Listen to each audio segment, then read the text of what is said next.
بسم اللہ الرحمن الرحیم۔ السلام علیکم۔ اسلامک لائبریری آفیشیل میں آپ کو خوش آمدید کہتی ہوں۔ اصحاب القریہ کا قصہ اللہ تعالیٰ نے سورہ یاسین کی آیت نمبر 13 میں بیان فرمایا ہے، اور ان سے بستی والوں کا قصہ بیان کرو جب ان کے پاس پیغمبر آئے۔ اکثر مفسرین اور علماء کرام کی رائے کے مطابق یہ بستی شہر انطاکیہ ہے۔ یہ ملک شام کے شمال میں ترکی کے قریب واقع ہے۔ ان کے بادشاہ کا نام انتیخس بن انتیخس تھا اور وہ بت پرست تھا۔ اللہ تعالیٰ نے ان کی طرف 3 رسول بھیجے۔ ان کے نام صادوق، مصدوق اور شلوم تھے۔ لوگوں نے ان کی تکذیب کی۔ یہ حضرات اللہ کے رسول تھے۔ بعض علماء نے انہیں مسیح علیہ السلام کے رسول یعنی آپ کے بھیجے ہوئے حواری قرار دیا ہے، اور ان کے نام شمعون، یوحنا اور پولس بتائے ہیں، جو انطاکیہ کی طرف بھیجے گئے تھے۔ یہ قول درست نہیں، کیونکہ جب مسیح علیہ السلام نے انطاکیہ کی طرف 3 حواری بھیجے تھے تو یہ شہر مسیح علیہ السلام پر ایمان لانے والا پہلا شہر تھا، نہ کہ انکار کر کے تباہ ہونے والا۔ اس لیے یہ ان 4 شہروں میں سے ایک ہے جہاں عیسائیوں کے بڑے پادری ہوتے ہیں۔ وہ شہر انطاکیہ، بیت المقدس، سکندریہ، روم اور بعد میں قسطنطنیہ۔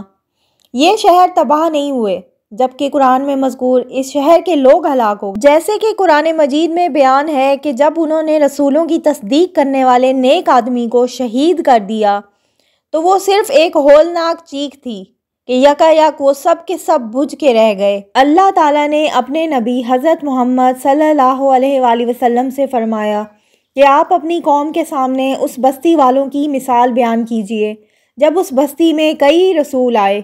جب ہم نے ان کے پاس 2 کو بھیجا تو ان لوگوں نے دونوں کو جھٹلا دیا۔ پھر ہم نے تیسرے سے تائید کی، یعنی تیسرے کو بھی بھیج کر رسالت و تبلیغ کے کام میں ان دونوں کی مدد فرمائی۔ قوم نے جواب دیا کہ آپ تو ہم جیسے انسان ہیں، اور وہی کچھ کہا جو پہلی کافر قوموں نے اپنے رسولوں سے کہا تھا، کیونکہ انہیں یہ بات ناممکن محسوس ہوتی تھی کہ اللہ تعالیٰ کوئی انسانی رسول مبعوث فرمائے۔ رسولوں نے جواب دیا کہ اللہ تعالیٰ جانتا ہے کہ ہم اس کے بھیجے ہوئے ہی تمہارے پاس آئے ہیں، اور اگر ہم جھوٹی باتیں بنا کر اس کے ذمے لگاتے تو وہ ہمیں سخت سزا دے دیتا اور ہم سے شدید انتقام لے لیتا۔ قوم نے کہا، ہم تو تم کو منحوس سمجھتے ہیں، یعنی تمہارے لائے ہوئے پیغام کو نحوست کا باعث سمجھتے ہیں۔ اگر تم باز نہ آئے تو ہم پتھروں سے تمہارا کام تمام کر دیں گے۔ ان رسولوں نے کہا، تمہاری نحوست تمہارے ساتھ ہی لگی ہوئی ہے۔ اور ایک شخص اس شہر کے آخری کنارے سے دوڑتا ہوا آیا، یعنی وہ رسولوں کی مدد کے لیے اور ان کے سامنے اپنے ایمان کا اظہار کرنے کے لیے آ گیا۔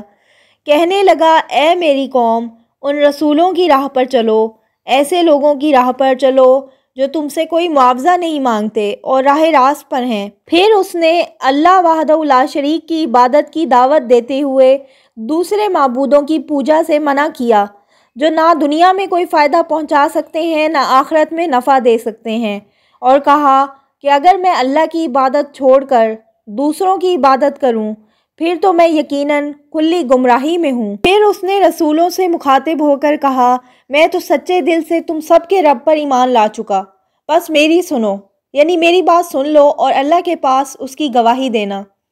یا اس کا مطلب یہ بھی ہے کہ اے میری قوم، اللہ کے رسولوں پر ایمان لانے کا میرا اعلان سن لو۔ یہ بات سن کر لوگوں نے اسے شہید کر دیا۔ بعض علماء نے فرمایا ہے کہ لوگوں نے اسے پتھر مار مار کر شہید کر دیا۔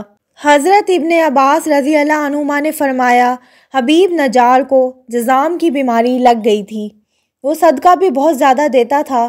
اسے قوم نے شہید کر دیا تو اس سے کہا گیا، جنت میں چلا جا، یعنی جب اسے لوگوں نے شہید کر دیا تو اللہ نے اسے جنت میں داخل فرما دیا۔ جب اس نے وہاں کی نعمتیں اور خوشیاں دیکھیں تو کہنے لگا، کاش میری قوم کو بھی علم ہو جاتا کہ مجھے میرے رب نے بخش دیا اور مجھے باعزت لوگوں میں سے کر دیا۔ مفسرین فرماتے ہیں، اللہ تعالیٰ نے ان کی طرف حضرت جبریل علیہ السلام کو بھیجا۔ انہوں نے شہر کے دروازے کی چوکھٹ کو پکڑ کر ایک زور کی آواز نکالی تو وہ بجھ کر رہ گئے۔ ان کی آوازیں خاموش ہو گئیں، حس و حرکت ختم ہو گئی اور کوئی ایک آنکھ بھی جھپکنے والی نہ رہی، غرض یہ کہ ہلاک ہو گئے۔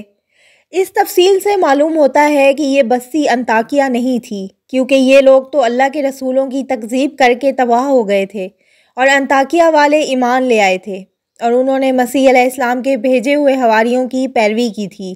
اس لیے کہا جاتا ہے کہ مسیح علیہ السلام پر ایمان لانے والی پہلی بستی انطاکیہ ہے۔ یہ تھی میری آج کی ویڈیو۔